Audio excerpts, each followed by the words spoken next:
Here's our video lecture for chapter number 2, where we're going to be recording transactions again. But before you can record them, you have to know what's happening. So we're going to be analyzing them, seeing what accounts are going to change for each transaction. And you only do two things to an account. Either you increase the account, make it bigger, or you decrease the account.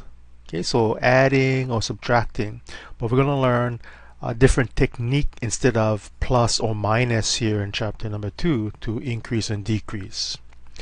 The types of transactions we're going to be recording are ones that where we affect our accounts dealing with other people outside the company. We call that external transactions, and not necessarily transactions that we're just shifting money around or items around within our company.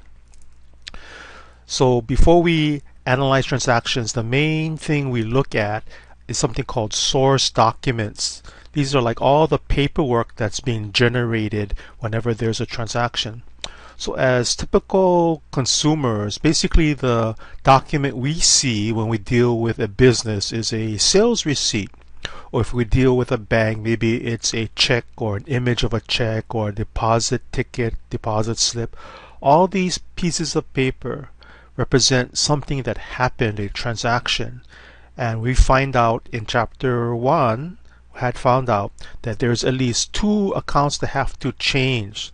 So instead of recording it on the table like we had done in chapter 1, we're going to have something called a journal or a general journal here in chapter 2 to record the increase or decrease to at least those 2 or more accounts for each transaction. So when we accumulate a whole bunch of transactions in the journal, we're going to transfer them. You can see this arrow here, transfer them. The correct word is called post. We're going to post the transactions into another record called a ledger, or sometimes we call it general ledger. And you can picture this general ledger like a book where we have one page for each account. And then we're keeping track of what's left over of each account on the ledger.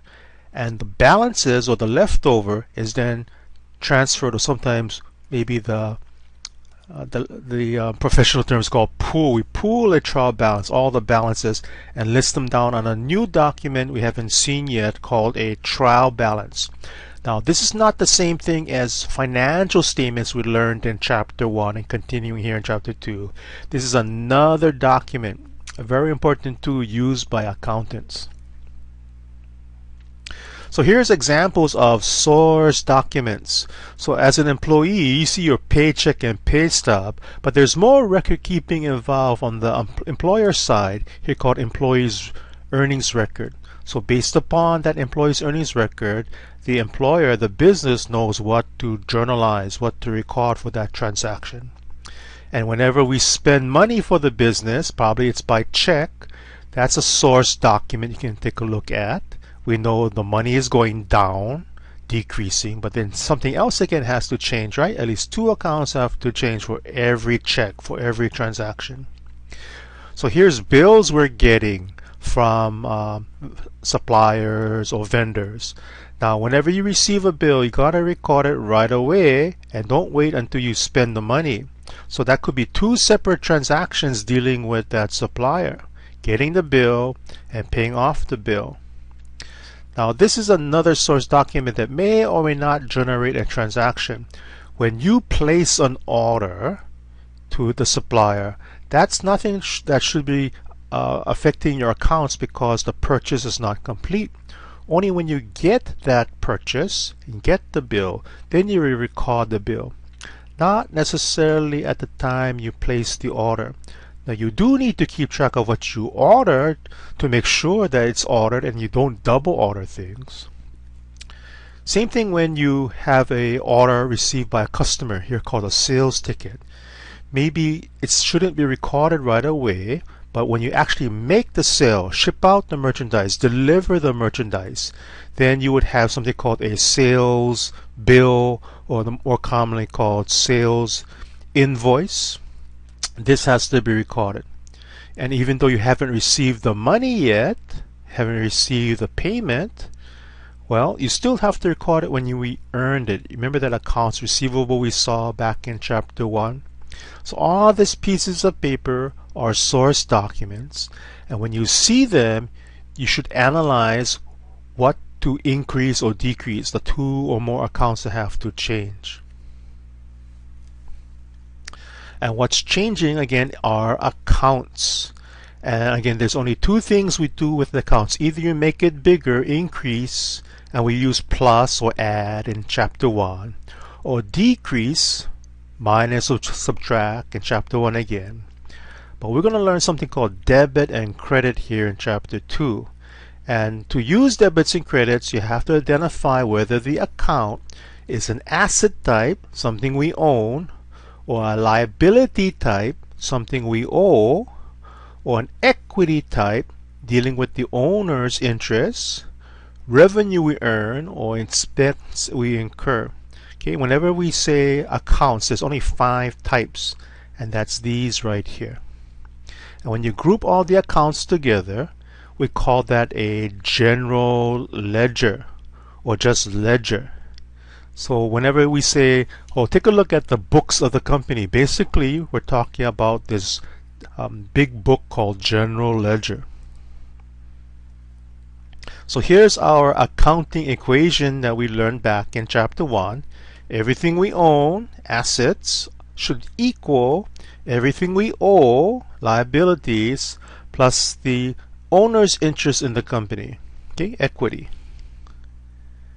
And here's examples of asset accounts. Again, everything we own that has value that can be spent or used up in the future, including this asset right here. Remember, money owed to you that you haven't been able to collect so far is something that has value. Here, money owed to you by your customers, accounts receivable. Here are examples of liabilities. The opposite of an account receivable is an account payable. Now, you're the customer who owes money to your supplier or vendor. This one here called accrued liabilities is very similar to accounts payable. Basically, this is just you as a customer to a vendor, a supplier. Here, you're owing money maybe to the government or to your employees. Okay, so sometimes we do use the word payable here also when we use accrued type liabilities. A new type of liability we learned here in chapter 2 is called unearned revenue. Notice the word, the phrase here doesn't have the word payable like we see in the other, well, this one doesn't have payable, but usually it has the word payable here. The key word in this type of liability account is unearned.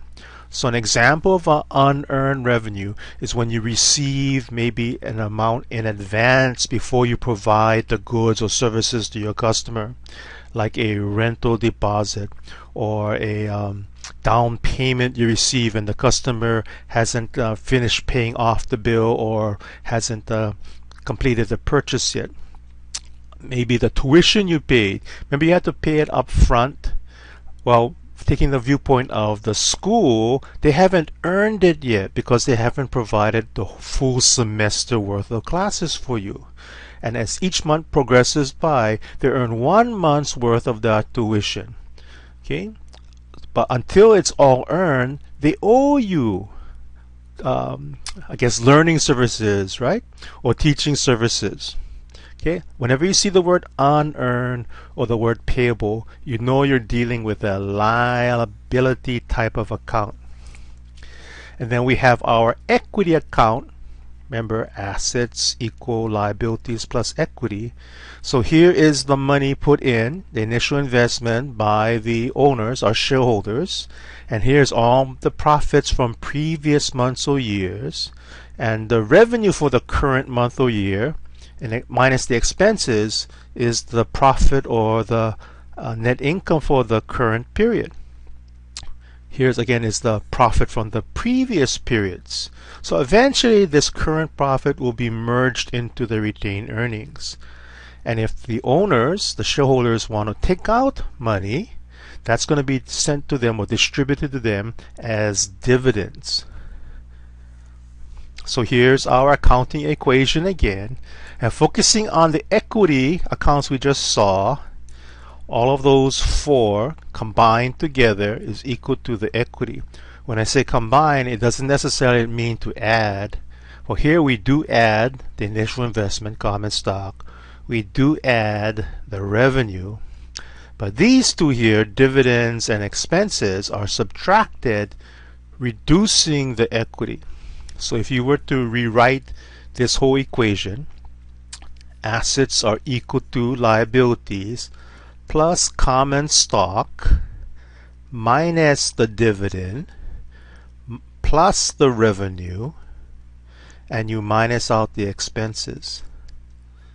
Let me rewrite the whole equation again by moving this negative dividend and negative expense to the left side of the equal sign with the assets.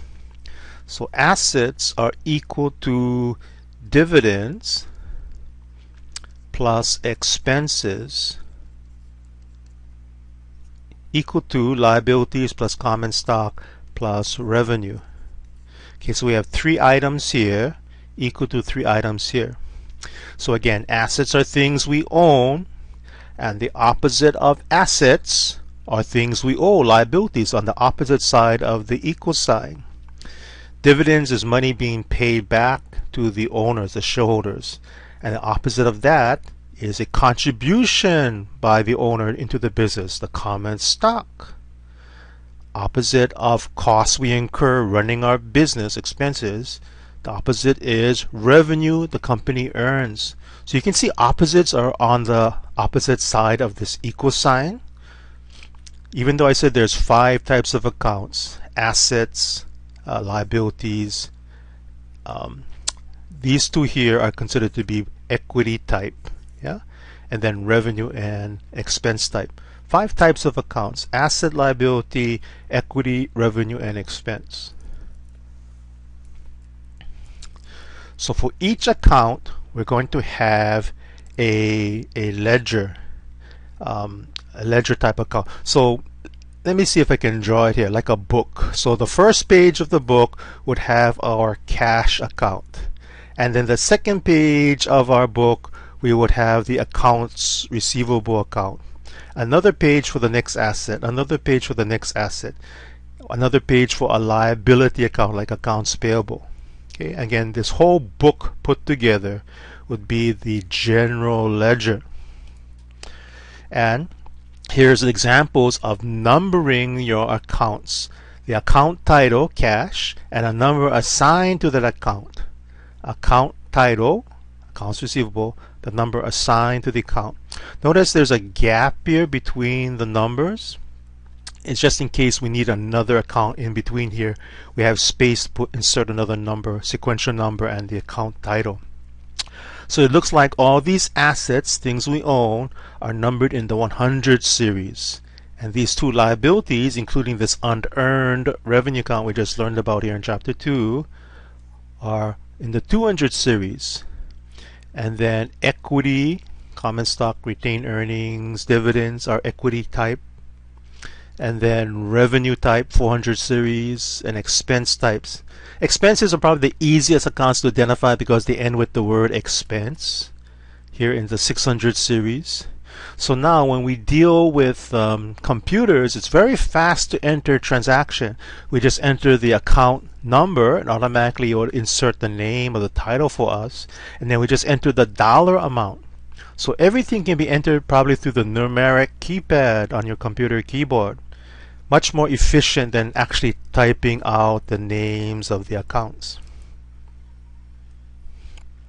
Now, here's the heart of our Chapter 2. We're going to be recording increasing and decreasing to our accounts using something called debits and credits. And the best way to illustrate debits and credits is with the letter T. And at the top of the T, we'll have the name of the account, like cash or accounts receivable or accounts payable or dividend. But always, the left side, no matter what type of account you're dealing with, is called debit, and the right side is called credit. Don't think that it's always going to be increasing with credits and decreasing with debits. It depends. It depends on the type of account. But once you identify the type, the rule to increase or decrease will never change. So here's the rules for the general 3 categories of accounts. Remember, we have 5 though, right? But here's the major 3. To increase an asset, you would put the dollar amount on the debit side of that T. Now it doesn't sound correct, right? Debit sounds like it's decreasing and credit sounds like it's increasing. That's not always true. And we'll find out probably in a future chapter why people think credit means increase. But this is the rule. When you deal with your own business, a debit is an increase to an asset. And when you credit that asset, you actually are decreasing that amount, decreasing that account. Now, remember, the opposite of an asset is a liability. Well, the debit credit rule is the opposite. Debit is still left and credit is still the right side of the T. But if you want to increase a liability account like accounts payable, you would put the dollar amount on the credit side. And if the liability goes down, decreasing meaning you're paying it off, you put the decreasing amount on the debit side. The general rule for equity, that's stock, well, we'll see, this basically applies to the common stock account and maybe retained earnings. We increase it with credits and decrease with debits. But again, there's more detail right under the equity. So here's the detail for equity. Like I said, stock is increased with credits and decreased with debits. And the opposite of money being put in by the shareholder is money being taken out as dividend. And notice it has the opposite debit credit rule. The rule for revenue, one of our 5 types of accounts, is to increase with credits. And notice expenses, just the opposite, huh? Increase with debits. Now, it does sound strange to decrease revenue with debits. You rarely do this. You mostly increase revenue, You only debit revenue when you want to make a correction or when we see something called closeout in the next chapter. Likewise, expenses. Basically, we're always going to be increasing expenses during a month or year, and only decrease it if we're making a correction or adjustment or maybe something again called closing. Let me rewrite all of this debit credits again. So let's work with a white screen here. So here's that accounting equation I had rewritten. Assets plus dividends plus expenses are equal to the opposite of asset is liability. Opposite of dividend is common stock or capital stock. Opposite of revenue, expense is revenue. So tell me, what do these 3 types of accounts, well, this is really an equity, but these 3 here have in common in terms of debits and credits? What do these 3 have in common?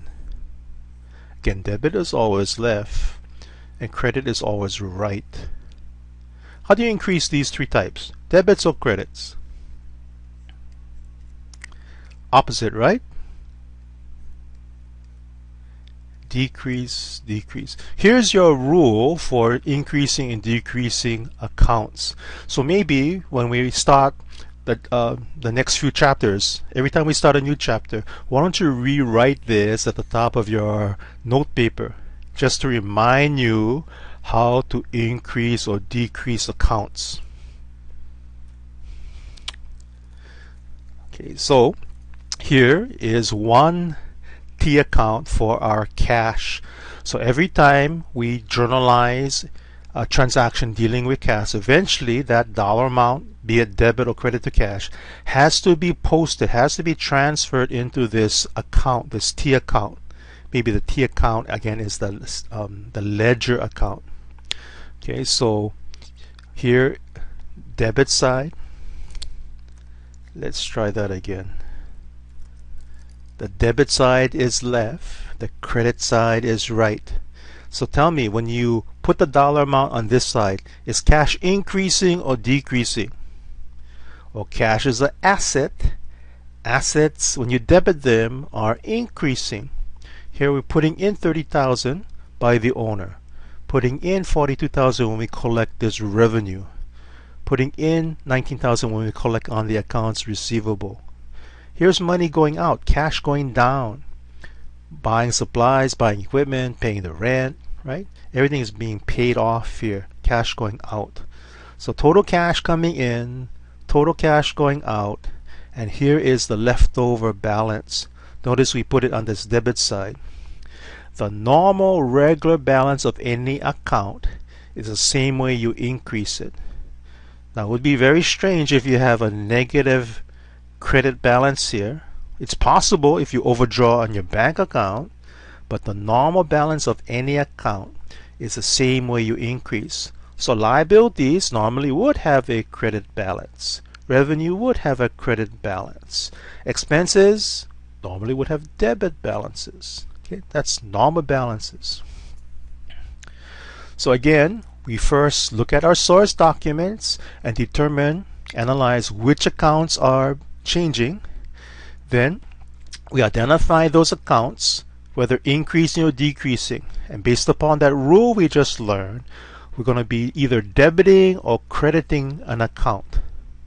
And now you're going to write it up here in this journal here called journal, or sometimes we call journals books of original entry. Not because it's originally identified here, the original transaction identified by the source documents, but here's the first place debits and credits will show up on paper.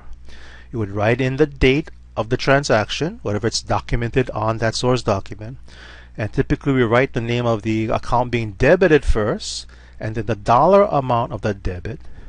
We learned in chapter 1 there has to be at least 2 accounts changing, so here's the second or maybe even third account being changed. Now a rule we're learning here, a really good rule to determine whether you're doing things correctly or not, is that the total dollar debits has to equal the total dollar credits. Not necessarily one account has to increase and one account has to decrease. One account has to be debited and another account has to be credited. Now maybe there's a third account here being also credited, but the total of these 2 credit dollars has to equal the total debit dollars in any one transaction. Then we skip a line, write in the next transaction date. Typically we write the account being debited first and the next line account being credited second.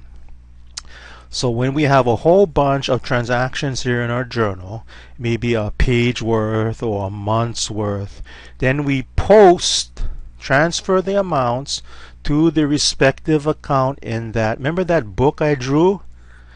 Like this would be cash and this would be accounts receivable. We would take the cash amount, be it debit or credit, and post it as a debit or credit. It doesn't change from the journal to the ledger. Okay? And then we update the balance, what's left over of this account. Okay. We do some cross-referencing in this PR, posting reference column, so we know where it came from and where it's going to. Okay, so this is all the steps we go through. So we'll go through some examples here.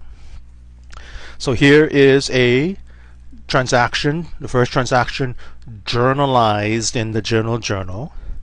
You can write the year at the top of the page, and then for the beginning of a month you write the amount, the month one time, but then during the same month here in the same page you only have to write the day whenever there's a new transaction. Okay, so here on December 1st we're increasing our cash being debited because it's the owners, the shareholders, being issued common stock, which is also being increased with a credit. Then in the next line we write a short explanation. Notice the indenting here, the indenting, just to show that here's debits and here's credits and here's something else, an explanation. We skip a line and then we write the next, journalize the next transaction. Okay, date, account names, explanation, and then eventually when we accumulate a whole bunch of entries in that journal, we post to the ledger. Again, and this is just one page, the cash ledger in the general ledger. Next account, next account. Again, this whole thing, this whole book of pages is the general ledger. A debit in the journal is going to be posted as a debit in the ledger. A credit in the journal to cash is going to be posted as a credit here in the cash ledger. We start off with a zero balance. The normal balance of an asset is usually debit. Okay, even though we have a debit column here, here's the leftover debits after the change. So 0 debits plus 30,000 debits equals 30,000 debits. 30,000 debit balance plus a negative here credit, right? So when you combine debits and credits, you never add. Okay, never. Did I say never? When you combine debits and credits, you always take the difference. And because we have more debits than credits, the leftover balance is debit. Here, debit minus credit equals smaller debit. Debit combined with debit, debit, you always add. If this was a credit and you credit, you always add. Okay, common, same type you add. Different type, you always take the difference. Okay, so again, that first transaction, we post from the journal to the ledger. Okay, making sure that you have the correct account being posted to. You rewrite the date. Debit in the journal is going to be debit in the ledger. Well, let's see, did that run right? Let's go back here. You should probably put in the balance here. Okay, we start off with 0, so 0 plus 30 equals 30. This is page 1 of our journal. So G for general journal, page 1. This is where this 30,000 is coming from if you need to go back and see the source, yeah?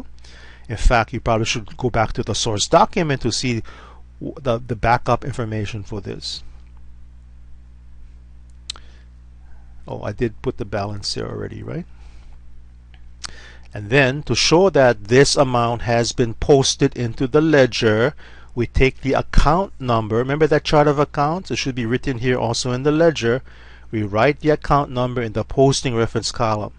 So whenever you see the number being filled in here, you know this amount in the journal has been posted. Here, blank, we haven't posted this yet.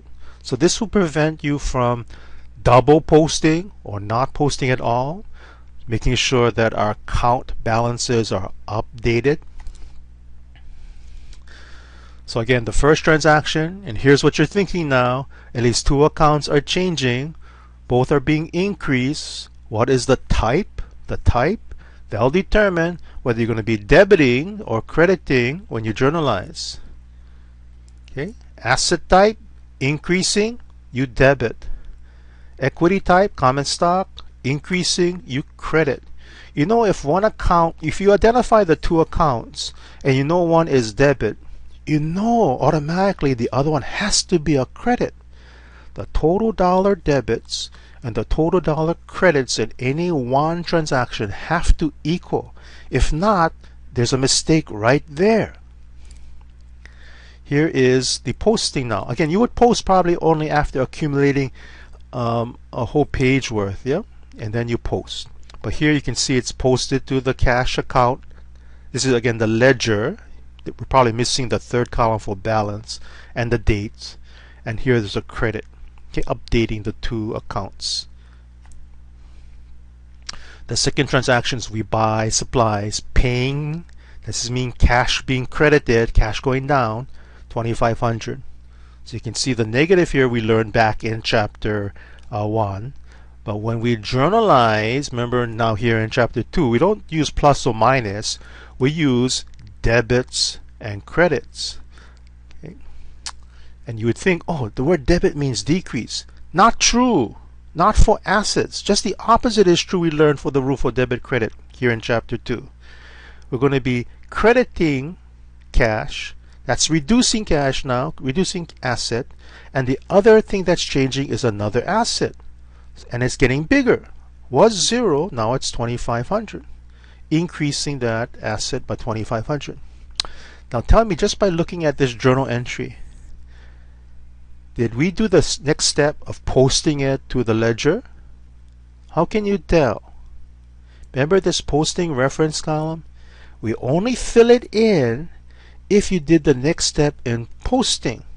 You don't fill it in now when you journalize. Only when the posting is completed, like shown here. Okay.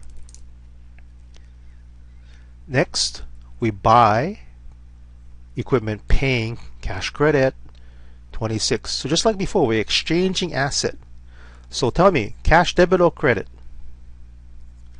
So you know this has to be a debit because this is credited.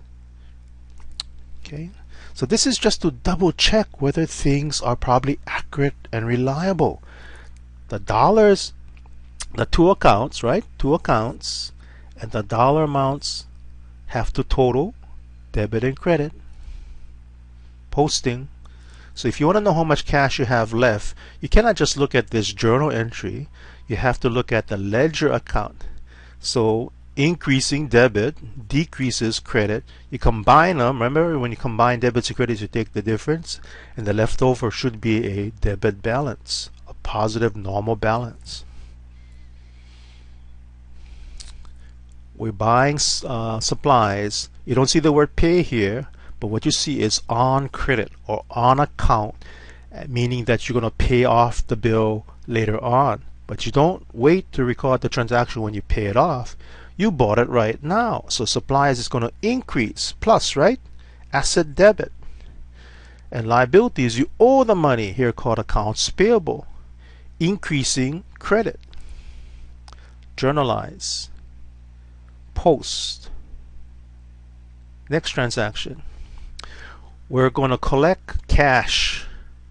Debit cash. You know, whatever other account has to change is going to be credited. Here, why we got the money is not the owner putting it in, not borrowing the money, but we earned consulting fees, which is revenue.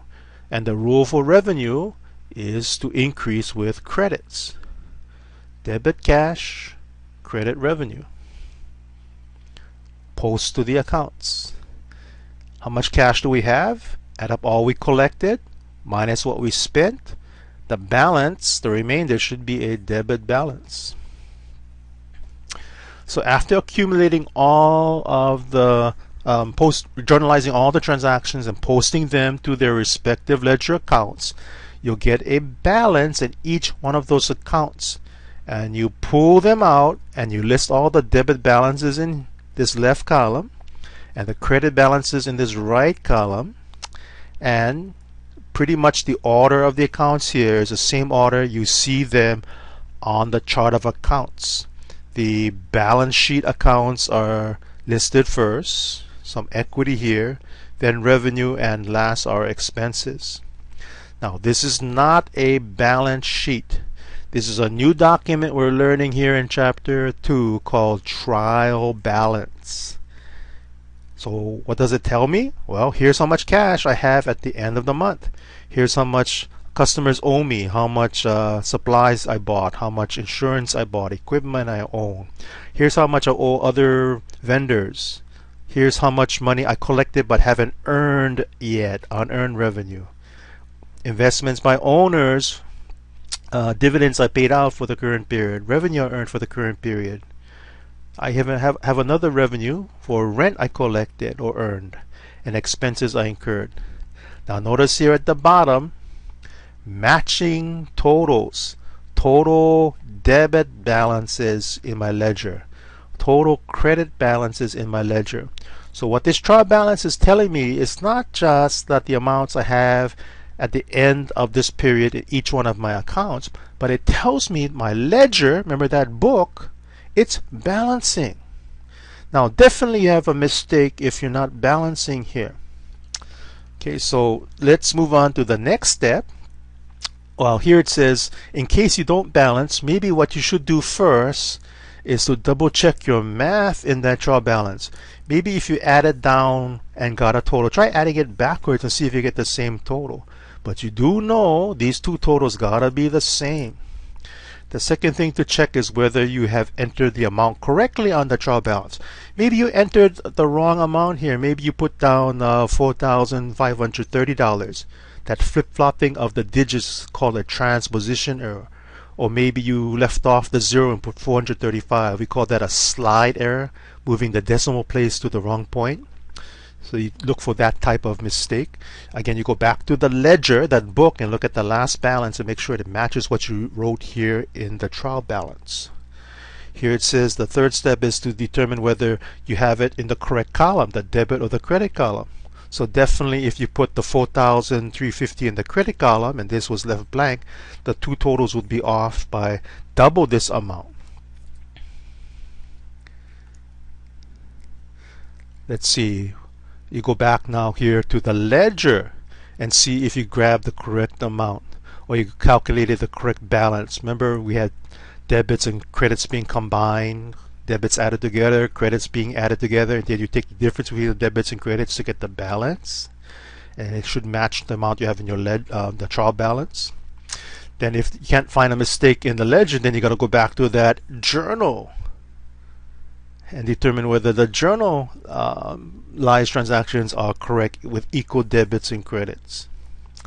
Okay, so that's a lot of work if they work backwards, if the mistake was made way back in the journal.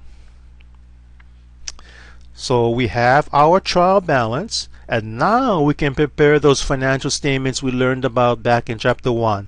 We start off with the income statement, reporting revenues minusing the expenses to get the net income or net loss. Then we have our statement of retained earnings showing the profits we've been accumulating since the time we started a business, minusing out any dividends. Then we have our balance sheet.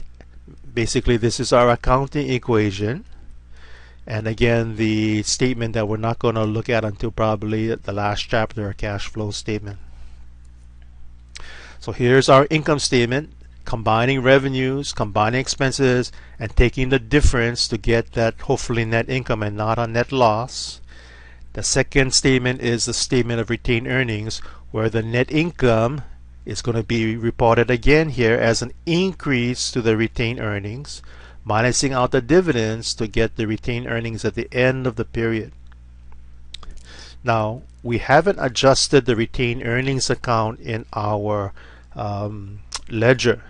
We're going to see that it's still 0, but in chapter 3 we're going to throw this net income and throw the dividends into this retained earnings account, updating it. But for now, you only see the ending retained earnings here on the financial statements. And our third financial statement is a balance sheet. Again, assets listed first are equal to liabilities plus the equity, including the retained earnings that was already calculated from the retained earnings statement. And we do know the left side of the equal sign has to equal the right side. If you remember, we made that trial balance. I'm not sure if the totals of the trial balance match these two, but usually it doesn't, because we're taking a look at two different things. Remember, trial balance is not the same thing as balance sheet. We have again some formulas, some ratios, usually at the end of each chapter. Here in chapter 2 we learn something called debt ratio. So basically it's a play of our accounting equation. So we take our assets and throw it into it's the bottom, right, denominator, and at the top we put our liabilities, okay, the numerator, and we're going to get some kind of probably percentage. So let's say it comes out to 50%. So tell me, if I change this liabilities to equity and divide it by assets, should be 50% also, right? Because assets are equal to liabilities plus equity. This debt ratio should equal the equity ratio. Plus the equity ratio should equal 100%. So basically this is telling you, where did all the money come from to buy your assets? Did you borrow it, debt ratio, or is it the owner plus profits that funded it, equity ratio? Okay, so that's it for chapter 2. Make sure you take a look at the supplementary videos from another textbook I had recorded. Work on your Learn Smart, work on your homework assignments. Contact me if you have questions. Talk to you later.